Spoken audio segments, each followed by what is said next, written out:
This is a Spectrum Session with the Avett Brothers and your host, Dave Holmes. I am Dave Holmes. We are at the SiriusXM studios in Los Angeles on the Spectrum with the Avett Brothers live. Scott and Seth Avett, Bob Crawford, Joe Kwan, Mike Marsh, Bonnie Avett-Rini. Folks, what do you have for us first? A song called High Steppin'.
Warfare out there, folks. You're either working for success or to be rich or, God help us, famous. Are you working against the clock just to stay afloat? Got your nose all scraped up from the grindstone. You're digging for diamonds and only finding rhinestones.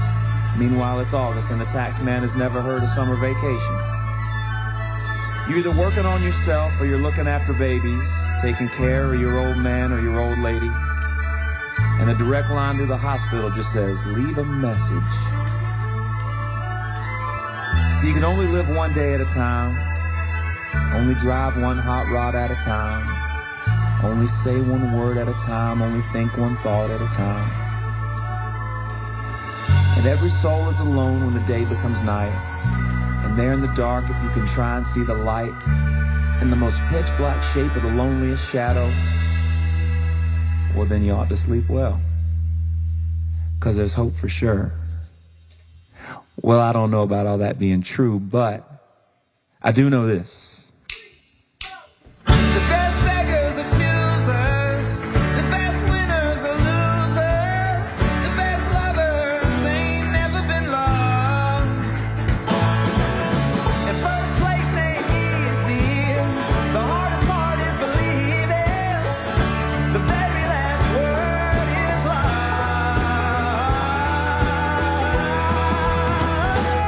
Well, I'm a high stepping, high betting, love giving, I'm a love getting, I'm a stranger, I love stretching out my wheels. Overnighting on the desert strip, making time and losing grip, driving circles in the canyons of my mind. Well, I'm a high-stepping, high-betting, love-giving, I'm a love-getting, I'm a stranger, I love stretching out my wheels.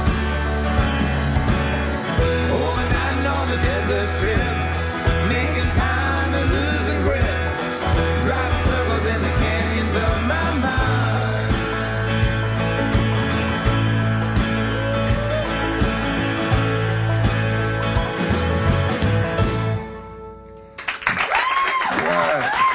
Thank you. High Steppin'. Thank you. From the album Closer Than Together, out today. Congratulations. Thank you. Hi, yeah. Now, Seth, over the summer, you wrote a mission statement and posted it on Instagram. Not did. often a record gets a public mission statement. And it ends in saying that the Avett Brothers will probably never make a socio-political record, but if we did, it might sound something like this. Do you want to expand on that? Well, it seems like it's always good to have a disclaimer, you know, if just in case. But the mission statement is a pretty common thing for this band. I think we've done them for the last 5 records or so. Yeah.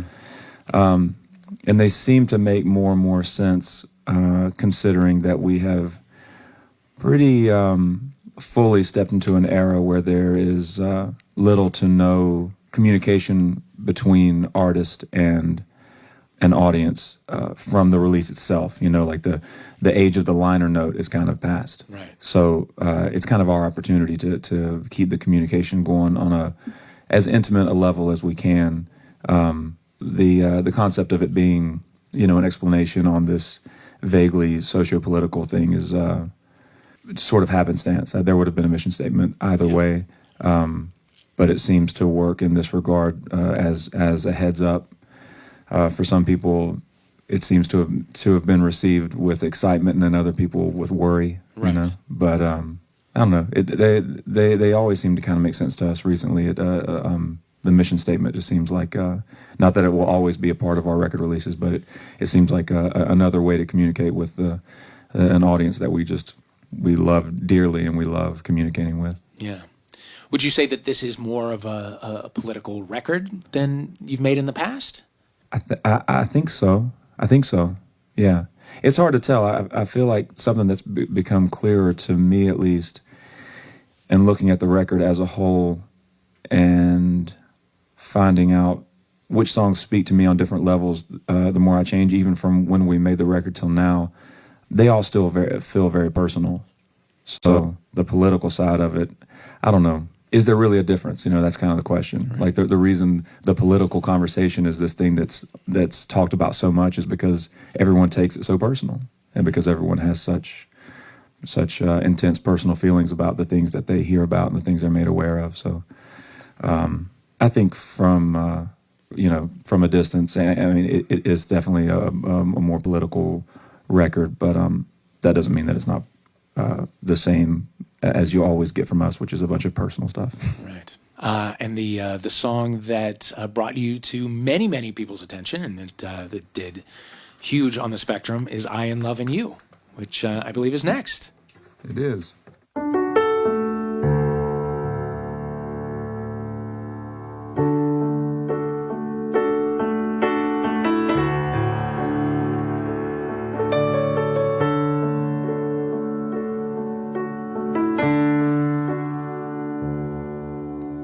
Load the car and write the note. Grab your bag and grab your coat. Tell the ones that need to know we are headed north.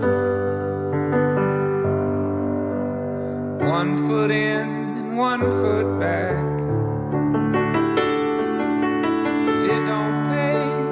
Live like that. So I cut the ties and I jump the tracks for never to return. Oh, Brooklyn, Brooklyn, take me in. Are you aware of the shape I'm in?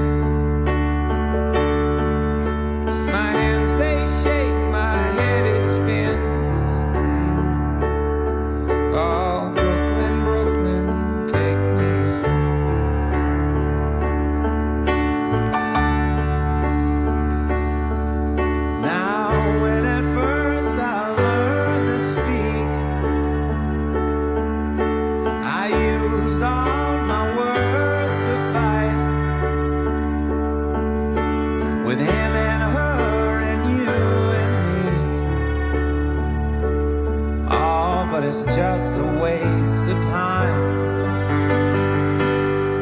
Lord, it's such a waste of time. That woman, she's got eyes that shine like a pair of stolen polished diamonds. She asked to dance, I said it's fine. All right, Mama, I'll see you in the morning time.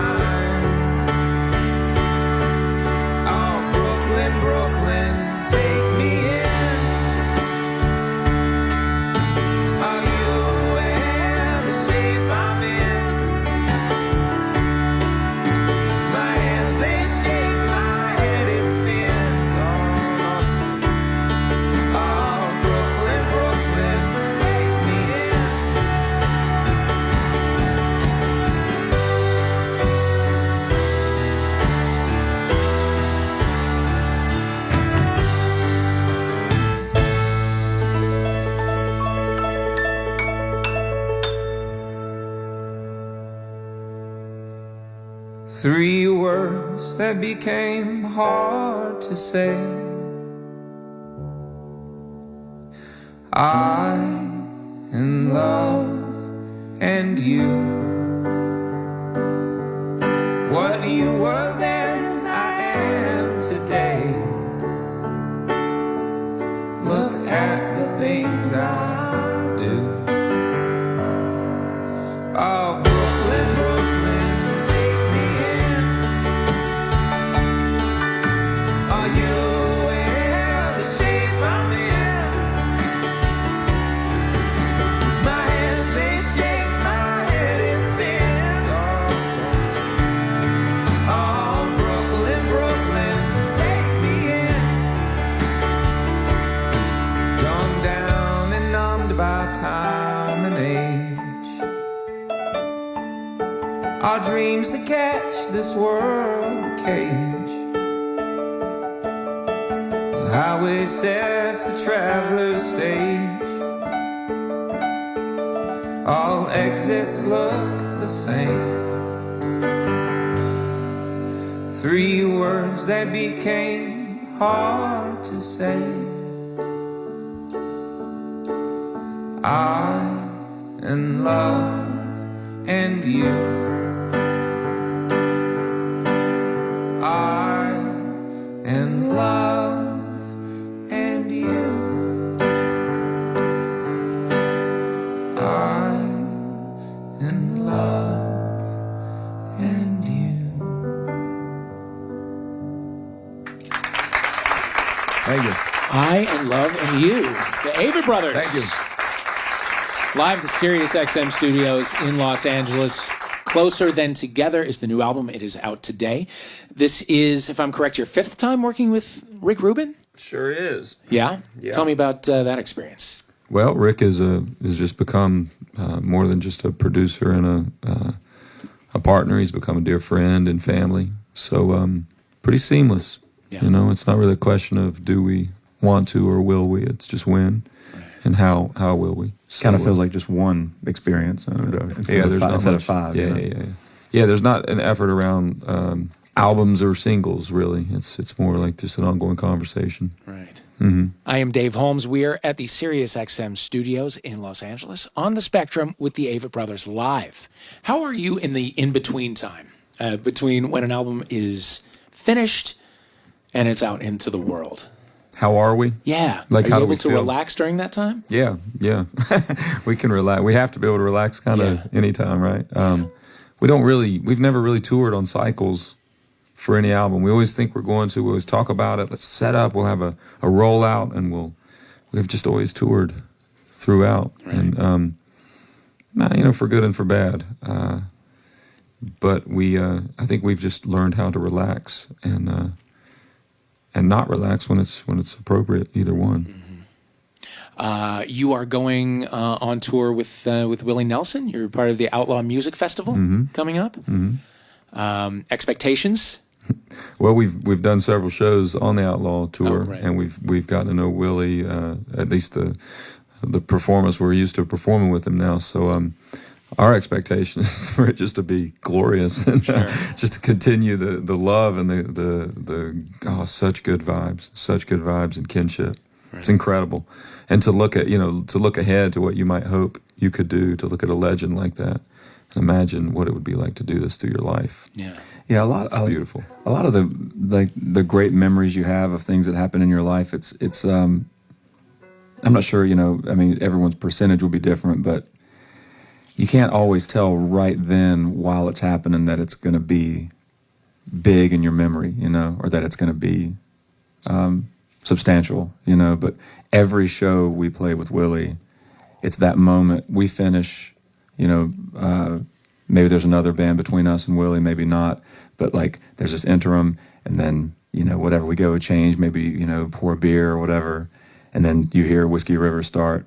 Willie's starting his set, and it just every time it feels like this is the moment, this is the Willie's starting his set, and it just feels like you just know for that next hour or whatever, it's just going to be just a very special time, So you really, really try to just take it in and be present for it, and it's relatively easy to be present for it present for it because it's just so awesome. Yeah, and to imagine that, I think Willie, the sage that he is, you just start realizing that it doesn't just feel like it is that moment, and that's always that moment for Willie.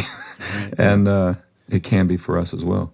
Not based on what we're doing or what we make or what, who you're around, just like always. That's the reflection that I feel from that. We don't ever miss an opportunity to get on stage with him, to see a show and to perform with him, like every opportunity we can. We're very grateful. Has he imparted any wisdom, any personal wisdom backstage or on the bus? It's not like direct, like giving us wisdom. It's about seeing how he works. Right. He's told us a couple of jokes, which I can't remember. But I mean, the wisdom is more of like an overarching positivity and humor. Yeah, the humor and the lightness of things, and taking things easily. And there's nothing that really seems all that heavy around Willie. Yeah, those shows never feel like they never feel critical. Some of them are the big, like they're huge shows, they're a big deal, but they never feel like a big deal. They feel very relaxed, and I mean that's the way it should. If you're in your place and you're in the now, that's probably how it should always feel. What are you playing for us next? Live and Die. Great.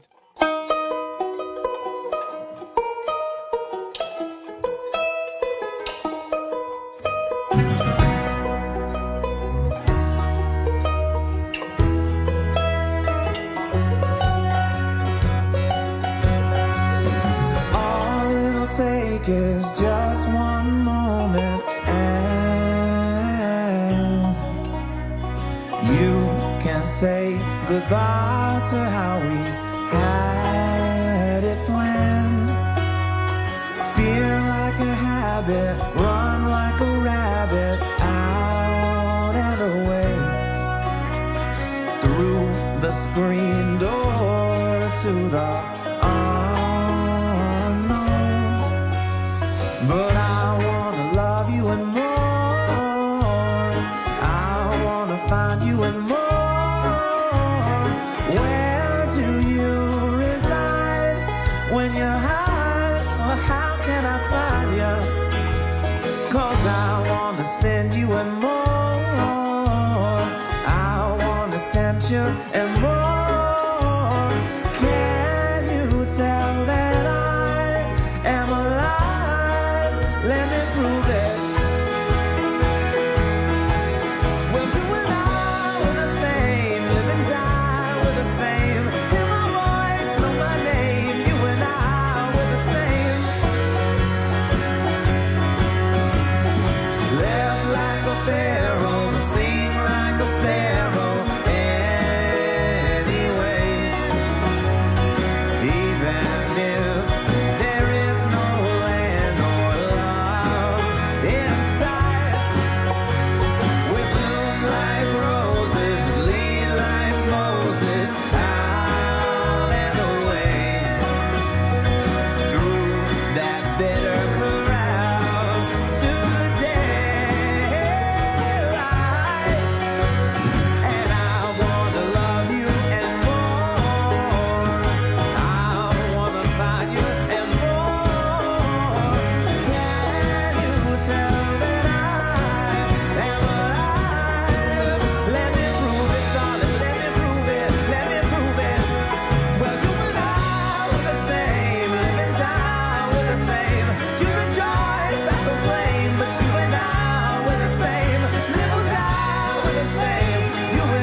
Thank you.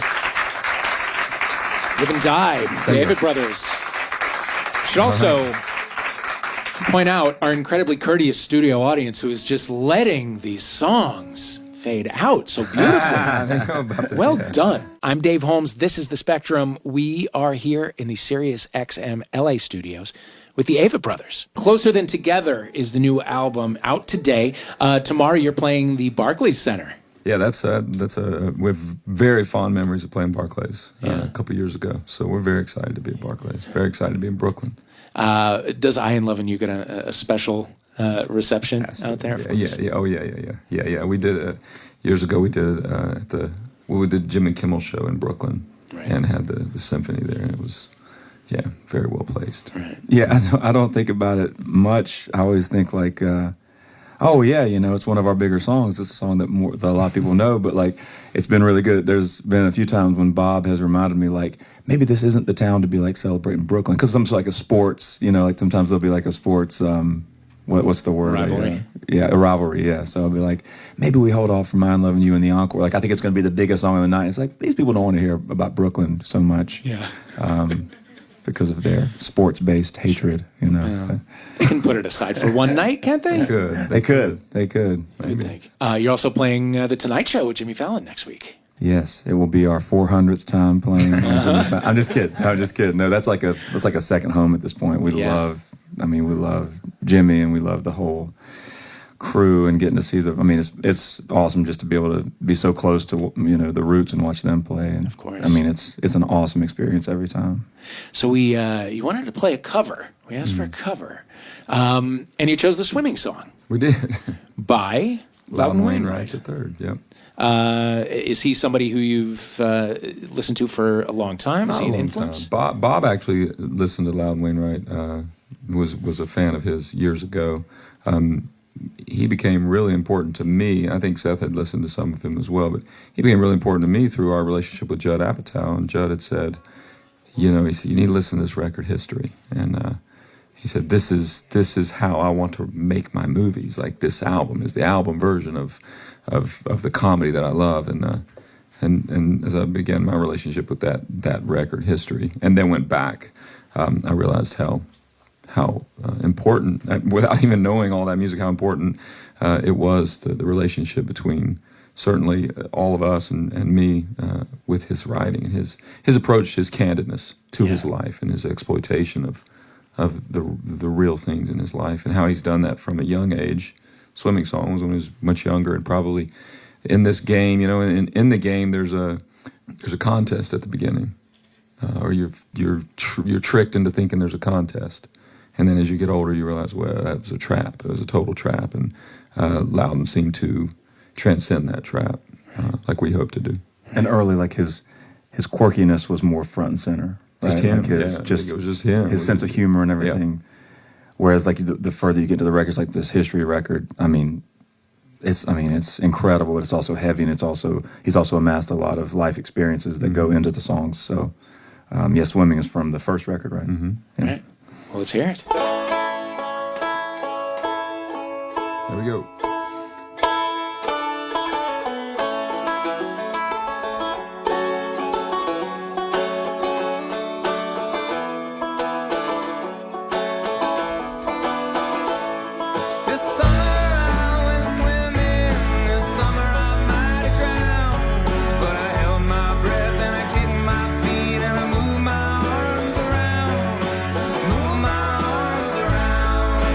Summer I swam in the ocean.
Thank you. The swimming song, Loudon Wainwright III. We got the Avett Brothers in the SiriusXM studios playing for us exclusively on the Spectrum. This song that you're about to play is from Closer Than Together, Who Will I Hold? You've been playing it live for a minute. It is a deeply emotional song. Can you tell us a little bit about it? This song has a couple layers of stories in it because it started. I wrote the lyrics initially about the tragic relationship with children. You know that your children that are just going to take from you and disappear from you, and you start realizing that early on how painful this love is going to be. If you let it. And there's kind of two ways to look at it, and there's sort of this button up and wait a second, look at this. This is positive. This is life, and this is the way it goes. It goes forward and it grows. Not you don't hold on to it forever. And but that tendency to just want to keep a hold on, and then it transcends for sure into there's loving another person in maybe late in life when you may know one is going to leave before you. That seems to be more familiar the older we all get.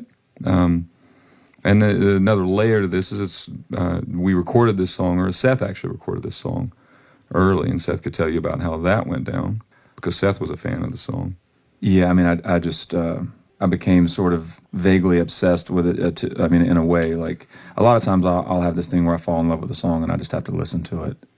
I mean, I have to listen to it a lot. I mean, 100, 200, 300 times. Like in the span of a few weeks, I'll just take a song in, and it'll be kind of my nourishment for a period of time.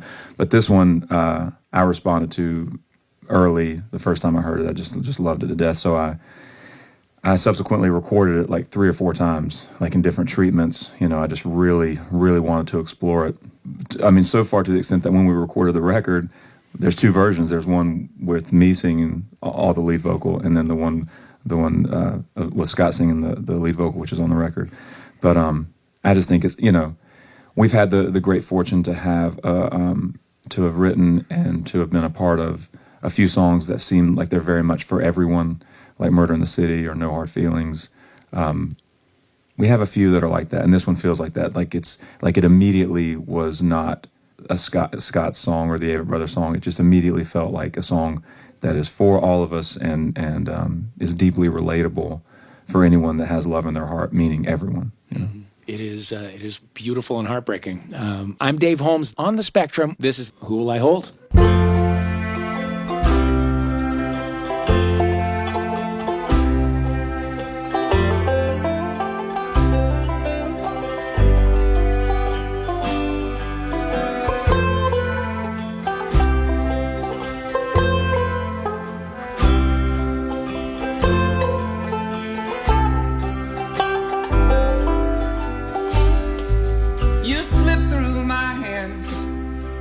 Like I did through my dad's, like a river that passes the rocks that it's on. I'm bracing for loneliness, I know it's coming. Who will I hold when you're gone? Now who will I hold?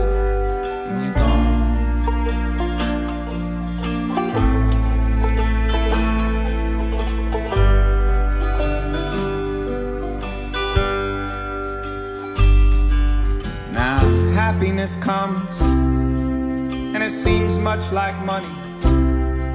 People gather around it. When it's gone, they go running. I'm trying to be here, lift up to the now. But the past that's to come pulls me back down.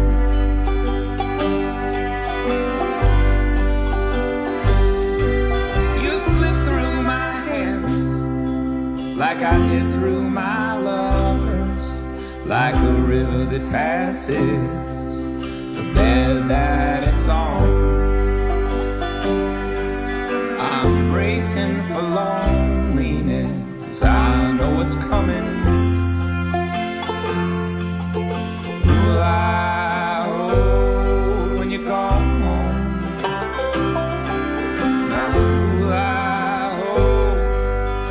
gone.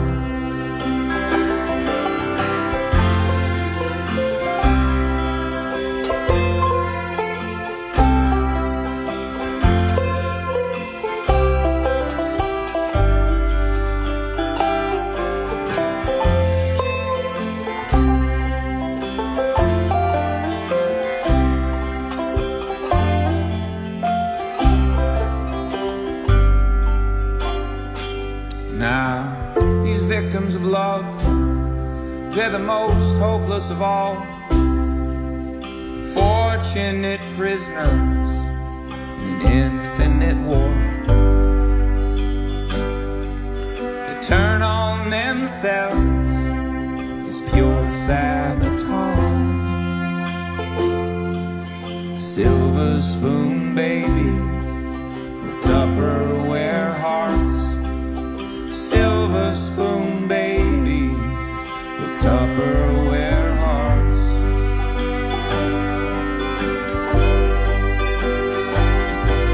You slip through my hands like I did through my mama's, like a river that passes the rocks that it's on. I'm bracing for loneliness, I know what's coming. Who will I hold when you're gone? Now, who will I hold when you're gone? Who will I hold when you're gone? Now, who will I hold when you're gone?